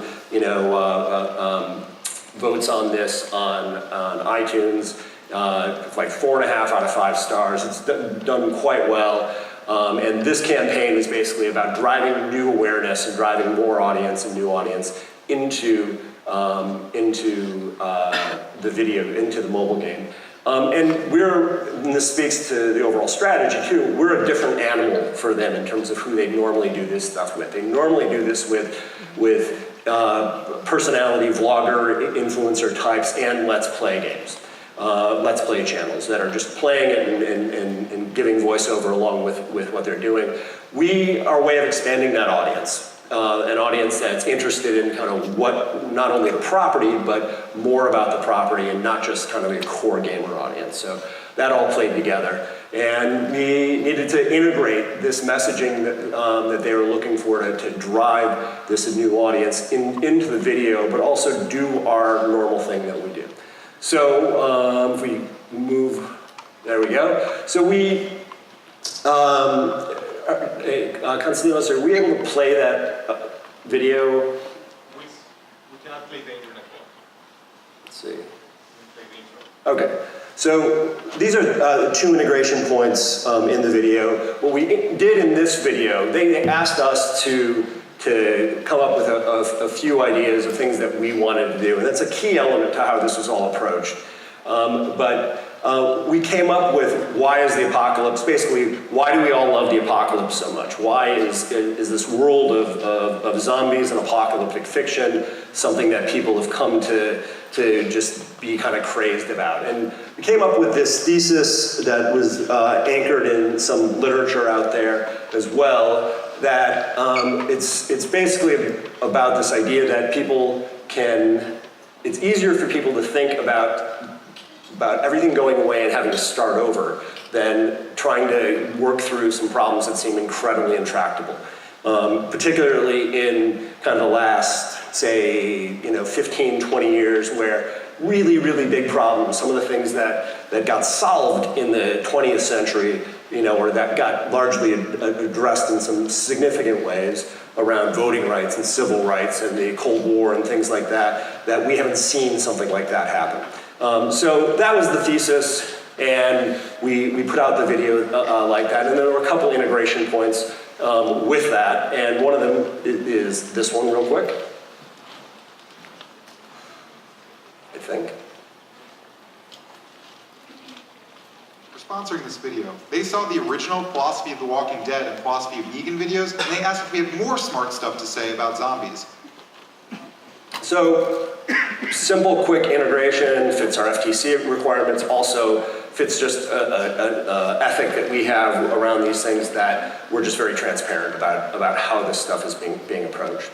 Then we go through the video, there's also a mid-roll element to it, and then at the very end, we have an end card that talks a lot about the game and does a little bit of what traditional Let's Play videos do, of Alec, who is here. Oh, he's around there. Alec, who's narrating this, and who was here a moment ago, he had to go, playing the game. And Alec and I played the game a lot building up to the release of the video. We got addicted to it ourselves, so we just hit that second one.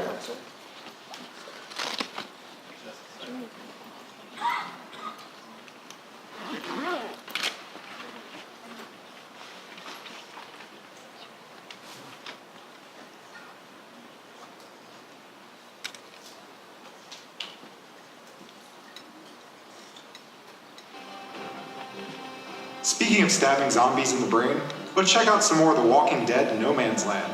Here's my camp. You can see how much time... Things we do it all, and one of the things that's distinctive about it for us is that, hey, here are these guys that are doing these video essays, and we're effectively a video essay channel when it comes to Wisecrack Edition, this show. So some of the key insights through here is, that worked really successfully with Next Games and the agency we worked with is that they came to us familiar with us. They not only saw, hey, we see that you have a couple successful videos about The Walking Dead, but they knew what we did. They knew we weren't a Let's Play channel. So that's a really essential thing, and it's not just from the subject matter perspective and the audience, which obviously is really important, that those are good matches as well, but equally so from the style. So that we've had other brands that might approach us and say, hey, we'd love to have you guys do an unboxing video with us, and that it just is a representation of that's not exactly a match for the kind of thing that we do. Not that we couldn't figure out a way to do that in an integrated way, but like as a dedicated video, not the kind of thing that would be a good match. And it's an important thing, obviously, to influencers, and well, we're an organization, a lot of influencers are solo practitioners, and they really want to get the sense that when somebody's approaching them, that they get them, and that they get what they do, and that expectations along with that are going to be really well aligned. Let's see, there we go. Here's a little bit on what the brief was and the goals coming into this. Obviously, we talked a bit about this at the top, drive new added awareness from No Man's Land.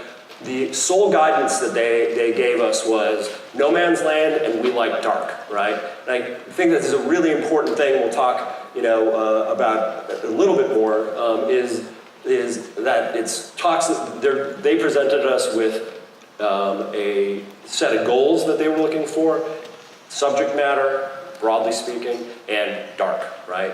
And that combination of things, that inclination to not want to direct us with much specificity, but to tell us, do what you do, was really important in this.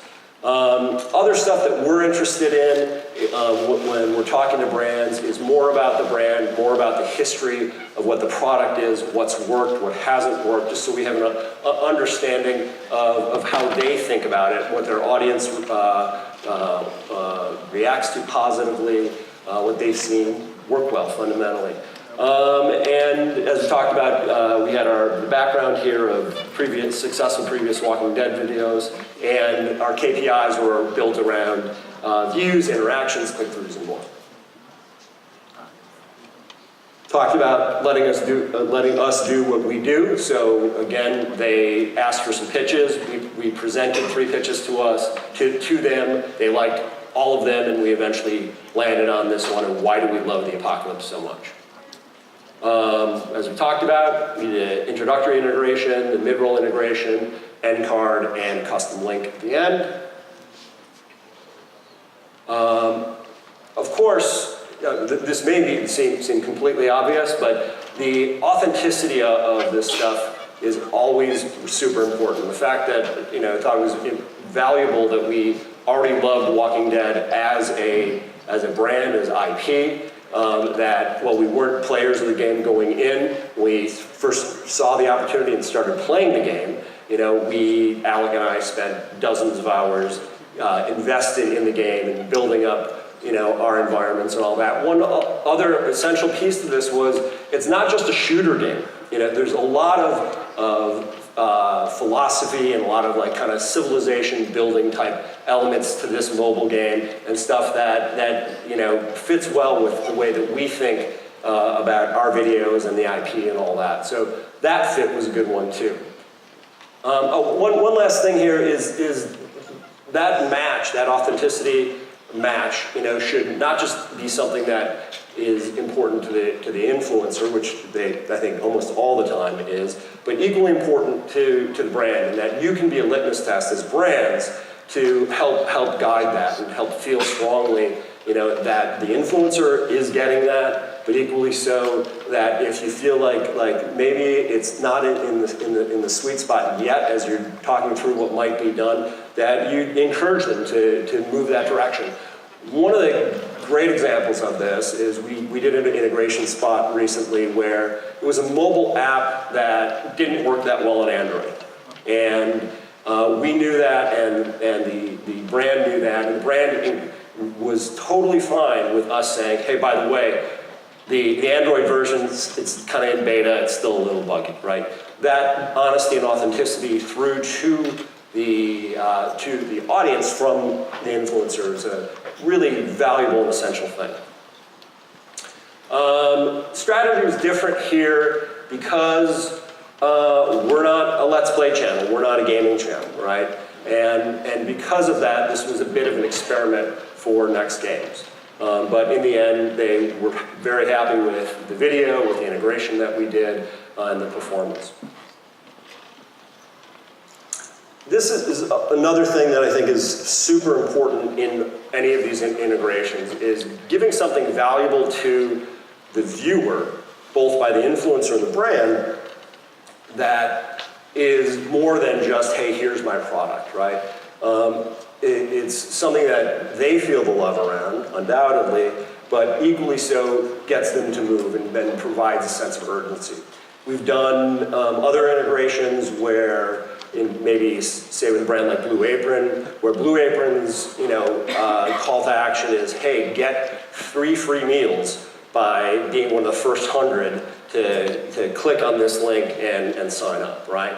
So that's a great example of that. And there's a sense of urgency that's going to drive people to that. In this case, this is very catered to a gaming audience, where it was if you sign up and download in the next 2 weeks, there's kind of 2 things that you can do. One is you can participate in this overall game. If everybody playing the game kills 1 billion zombies in the next 2 weeks, everybody will get, this really powerful tool in the game. So that's one interesting thing. And the other thing was unlocking Negan. If you went ahead and downloaded the app and signed up and started playing in the next 2 weeks, then you get this Negan character who's a powerful character, and then there's obviously the allegiance and the interest in him as a character and all that.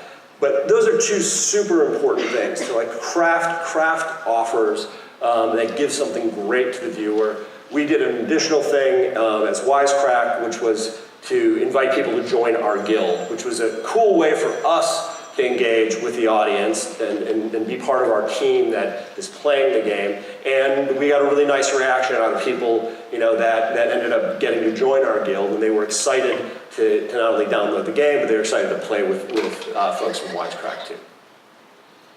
And that's it. Sure thing.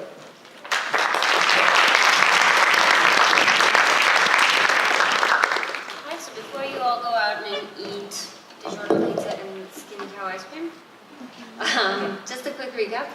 Watch time and watch sessions. You want to aim for watch time. We've gone through that.